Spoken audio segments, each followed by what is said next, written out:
Assalamualaikum warahmatullahi wabarakatuh. Salam sejahtera bagi kita semua. Salam, Om Swastiastu, Namo Buddhaya, salam kebajikan. Pada kesempatan kali ini, saya Bernardinus Pajidemon, calon guru penggerak Angkatan 9 dari SMA Negeri 2 Maumere, akan menyampaikan hasil refleksi saya berkaitan dengan koneksi antar materi modul 1.4 Budaya Positif. Kesimpulan mengenai peran guru dalam menciptakan budaya positif di sekolah. Yang pertama, disiplin positif. Disiplin positif adalah disiplin yang bersumber dari motivasi internal sebagai bentuk penghargaan atas dirinya sendiri. Jika selama ini motivasi yang mendasari perilaku murid masih berupa motivasi eksternal, maka guru harus berperan dan bertanggung jawab untuk menuntun murid dalam menemukan dan menumbuhkan motivasi internalnya. Yang kedua, motivasi perilaku manusia. Ada 3 motivasi perilaku manusia, yaitu untuk menghindari ketidaknyamanan atau hukuman, untuk mendapatkan imbalan atau penghargaan dari orang lain, dan untuk menjadi orang yang mereka inginkan dan menghargai diri sendiri dengan nilai-nilai yang mereka percaya.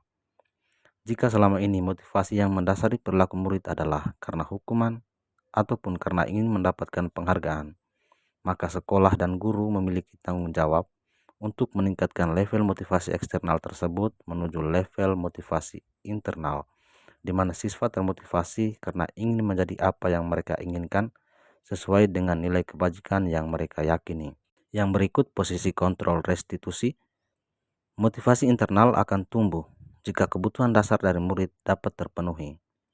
Untuk menuntun siswa memenuhi kebutuhan dasarnya secara positif, maka guru perlu meninjau peran kontrol yang selama ini dilakukan terhadap murid. Peran kontrol yang tepat yang harus dilakukan oleh guru adalah peran sebagai manajer, bukan sebagai penghukum, pembuat terasa bersalah, sebagai teman, ataupun sebagai pemantau. Melalui perannya sebagai manajer, guru dapat melakukan restitusi dengan muridnya. Ketika murid bisa melakukan restitusi diri, maka dia akan bisa mengontrol dirinya dengan lebih baik, dengan tujuan yang lebih baik pula. Yang berikut, keyakinan sekolah atau kelas. Dalam membangun budaya positif di sekolah yang berpihak pada murid, guru harus bisa berperan dalam menciptakan lingkungan kelas yang mendukung terciptanya budaya positif. Salah satunya dengan membuat dan menyepakati keyakinan sekolah atau kelas bersama murid. Keyakinan sekolah atau kelas dibuat dengan tujuan untuk menumbuhkan motivasi internal murid berdasarkan nilai-nilai kebajikan yang mereka percaya, sehingga murid menjalankan keyakinan sekolah atau kelas tersebut tanpa ada keterpaksaan. Keyakinan sekolah atau kelas memiliki dampak yang signifikan pada perkembangan akademik dan psikologis murid. Yang berikut, segitiga restitusi.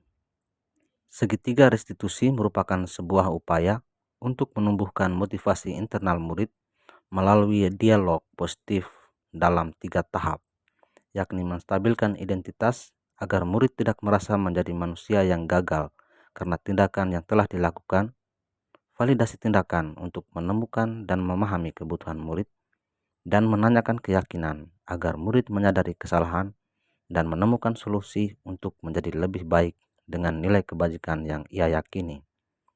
Dalam menerapkan segitiga restitusi ini, guru memposisikan diri sebagai manajer dalam membantu murid menjadi lebih memiliki tujuan, disiplin positif, memulihkan dirinya setelah berbuat salah, dan lebih menghargai dirinya. Yang berikut, hubungan antara budaya positif dengan filosofi pendidikan nasional Ki Hajar Dewantara, nilai dan peran guru penggerak, dan visi guru penggerak. Menurut Ki Hajar Dewantara, guru harus menuntun segala kodrat yang ada pada murid agar mereka dapat mencapai keselamatan dan kebahagiaan yang setinggi-tingginya. Oleh karena itu, visi seorang guru harus fokus dan berpihak pada murid dengan menerapkan nilai dan peran guru penggerak. Guru harus menjadi contoh bagi peserta didik, harus berjuang bersama peserta didik, serta ada saatnya guru membiarkan peserta didik melakukannya dalam upaya menumbuh kembangkan potensi murid. Potensi murid akan tercapai dengan mudah jika murid memiliki disiplin positif dan motivasi internal. Jika disiplin positif dan motivasi internal sudah tumbuh pada diri murid, maka pembiasaan-pembiasaan positif tersebut akan menjadi budaya positif yang membentuk karakter murid. Yang berikut adalah refleksi pemahaman atas keseluruhan materi modul budaya positif. Saya sudah bisa memahami dengan baik tentang disiplin positif, teori kontrol, teori motivasi, hukuman dan penghargaan, posisi kontrol guru, kebutuhan dasar manusia, keyakinan kelas, dan segitiga restitusi. Hal yang menarik untuk saya dan di luar dugaan adalah berkaitan dengan penghargaan dan hukuman. Penghargaan dan hukuman adalah cara-cara mengontrol perilaku seseorang yang menghancurkan potensi untuk pembelajaran yang sesungguhnya. Jika kita menggunakan penghargaan lagi dan lagi, maka orang tersebut akan bergantung pada penghargaan yang diberikan, serta kehilangan motivasi dari dalam. Perubahan yang terjadi pada cara berpikir saya dalam menciptakan budaya positif di kelas maupun sekolah setelah mempelajari model ini adalah posisi kontrol terbaik yang seharusnya dijalankan oleh guru adalah manajer, karena pada dasarnya guru tidak bisa mengontrol murid. Dengan posisi kontrol manajer, guru bisa menumbuhkan keyakinan dan motivasi intrinsik murid dalam menjalankan nilai-nilai kebajikan dan lebih menghargai dirinya. Pengalaman yang pernah saya alami terkait penerapan konsep-konsep inti dalam modul budaya positif, baik di lingkungan kelas maupun sekolah, adalah memposisikan diri sebagai manajer dalam menerapkan segitiga restitusi ketika ada murid yang mengenakan pakaian tidak sesuai dengan peraturan di sekolah, untuk memperbaiki perilaku murid sesuai dengan nilai kebajikan yang diyakininya. Perasaan saya ketika mengalami hal tersebut, pada awalnya saya penasaran dan agak pesimis dengan solusi dan janji murid untuk memperbaiki dirinya. Namun akhirnya saya menjadi percaya dan termotivasi untuk tetap menjalankan segitiga restitusi ketika melihat perubahan baik dalam diri murid tersebut yang selalu menggunakan seragam sesuai aturan sekolah.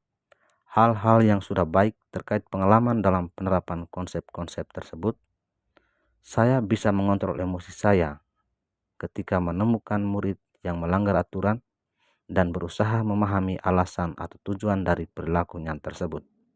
Hal-hal yang perlu diperbaiki, saya masih sering lupa dengan langkah menstabilkan identitas segitiga restitusi, sehingga saya harus terus belajar dan membiasakan diri mulai dari sekarang untuk melalui ketiga tahap segitiga restitusi tersebut dalam menangani masalah yang dilakukan murid.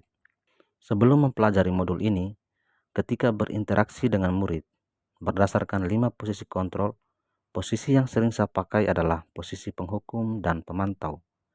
Perasaan saya saat itu adalah marah dan jengkel terhadap murid yang membuat kesalahan.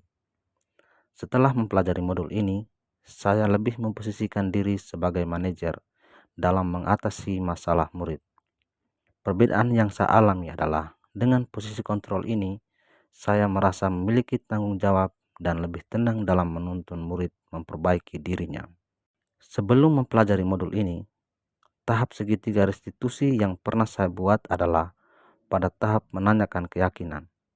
Pada tahap ini, saya menanyakan apa pentingnya sebuah nilai atau peraturan bagi dirinya dan membuat kesepakatan untuk tidak melanggarnya lagi.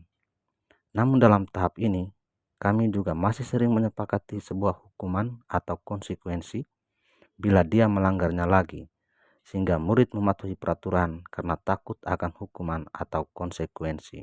Hal-hal lain yang menurut saya penting untuk dipelajari dalam proses menciptakan budaya positif, baik di lingkungan kelas maupun sekolah adalah menemukanali karakteristik dan latar belakang murid melalui kolaborasi dengan para guru, orang tua, dan murid itu sendiri, serta mengajak mereka untuk menerapkan cara-cara yang positif dalam menyelesaikan suatu masalah dan memperbaiki diri menjadi lebih baik berdasarkan nilai-nilai kebajikan yang diyakini. Sekian dan terima kasih.